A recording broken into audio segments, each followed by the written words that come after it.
आज तुला काय वाटतं?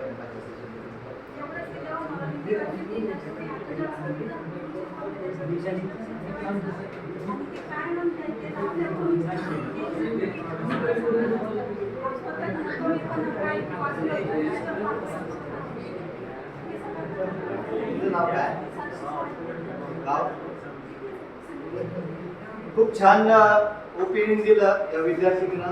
तिचं मी आभार व्यक्त करेल का मी तुम्हाला विद्यार्थ्यांना अजून सांगतो, नुसते 2 तास आले बोलून गेले याला महत्व नाही. आपल्या आयुष्यात आहे ना 100% बाजू ज्यावेळेस आपण ऐकतो किंवा मांडतो ना, मांडण्यापेक्षा ऐकण्यामध्ये आम्ही मांडायचं काम करतो. त्याच्यातनं 1% जरी आपल्याला जर काही गोष्टी उमगल्या समजल्या ना, तर निश्चित त्या गोष्टी सार्थकी लागल्या याचा आम्हाला पण विशेष आनंद होतो.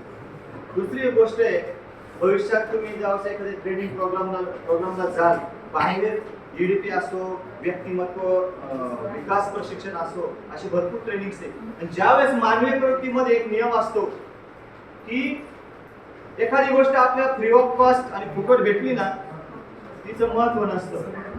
आणि एखादी गोष्ट पैसे देऊन ती चुकीची जरी भेटली किंवा त्याचं काही भेटलं नाही तरी त्या गोष्टीचं आपल्याला गांभीर्य असतं.